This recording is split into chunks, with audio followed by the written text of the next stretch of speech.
सिंध के लिए फैसले का वक्त आ गया। कराची अब अपने हक का इंतजार नहीं करेगा। सिंध उमर का दो टोक मौक़िफ़, कहा सूबे का दारुल-हुकूमत किसी से भीख नहीं मांग रहा। पीपल्स पार्टी सिर्फ अपने लोगों को इख्तियारात देना चाहती है। फवाद चौधरी की भी तनकीद, बोले वज़ीर आला सिंध को होश के नाखून लेना चाहिए, कल की तकरीर भी ठीक नहीं थी। वज़ीर आला सिंध मुराद अली शाह ने एक बार फिर अपोजिशन को जाहिल कह दिया। मीडिया से गुफ्तगू में कहा अपोजिशन वाले सिर्फ अफरा तफरी और गालम गलोच करते हैं। तमाम सियासी जमातों से मुशावरत की गई लेकिन समझ से बाहर है कि क्या चाहती हैं। कराची के फैसले लाड़काना से करने की बातें लसानियत नहीं तो क्या है। मेयर का बराह रास्त इंतखाब मुमकिन नहीं। कराची के स्टेक होल्डर्स की बैठक, सिंध बल्दियाती तरमीमी बिल काला कानून करार। तहरीक इंसाफ का 19 दिसंबर को एहतजाज का ऐलान। खुर्रम शेर जमान कहते हैं नए कानून के खिलाफ हर फोरम पर आवाज बुलंद करेंगे। हलीम आदिल शेख बोले लातों के भूत हैं, बातों से नहीं मानेंगे। वसीम अख्तर ने कहा पीपल्स पार्टी वाले शातिर हैं, अवाम को बेवकूफ़ बना रहे हैं।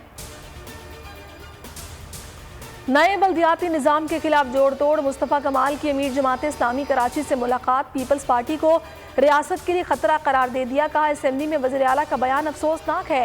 हाफिज नईमुर रहमान ने कहा वडेरा शाही मुतासिब सियासत कबूल नहीं, कराची को उसका हिस्सा दिया जाए, खैरात में चीज़ें नहीं। वज़ीर आज़म इमरान खान ने गवादर में माहीगीरों के एहतजाज का नोटिस ले लिया। गैर कानूनी माहीगीरी के खिलाफ एक्शन लेने का ऐलान भी कर दिया। गवादर में तकरीबन एक माह से मुतालिबात के हक में धरना जारी है। फवाद चौधरी ने अपोजिशन जमातों की फंडिंग पर सवालात उठा दिए। कहा फॉरेन फंडिंग केस में पेशरफ्त नहीं हो रही। पीपी और नून लीग ने आज तक रिकॉर्ड जमा नहीं कराया। टीएलपी की फंडिंग का किसी को कुछ नहीं पता। इलेक्शन कमीशन तमाम जमातों की फॉरेन फंडिंग का जायजा ले। फर्रुख हबीब बोले तमाम जमातों के खाते सबके सामने आने चाहिए। मरियम औरंगजेब ने हुकूमत को आड़े हाथों ले लिया। कहती हैं अवाम की जेबों पर डाका डाला जा रहा है। 2018 में नालायकों और एटीएम्स की हुकूमत बनी। शहबाज शरीफ के खिलाफ हर किस्म का झूठा केस बनाया। अवाम को रिलीफ देने पर शहबाज शरीफ को निशाना बनाया गया। इंतखाबी ज़ाब्ता इखलाक की मुबैना खिलाफ वर्जी। इलेक्शन कमीशन ने स्पीकर कौमी असम्बली असद कैसर को कल बुला लिया।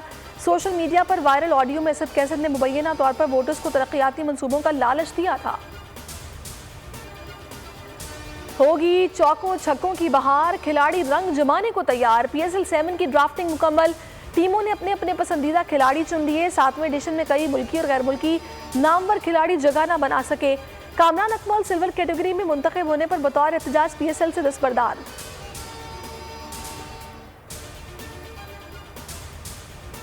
और कराची आर्ट्स काउंसिल में आलमी उर्दू कॉन्फ्रेंस का आखिरी रोज। इल्म व अदब के मोती बिखरे। मुल्की और गैर मुल्की मंदोबीन ने कॉन्फ्रेंस में शिरकत की। 7 किताबों की रौनुमाई जबकि मुख्तलिफ सेशंस मुनक्किद किए गए। अस्सलामुअलैकुम, आप देख रहे हैं बोल न्यूज़। मैं हूँ सहरेश जुहेब। हेडलाइंस आपने जानी, किसी भी खबर के लिए विजिट कर सकते हैं bolnews.com और देखते रहिए बोल न्यूज़। सब्सक्राइब करें और बेल दबाएं ताकि कोई खबर रह न जाए।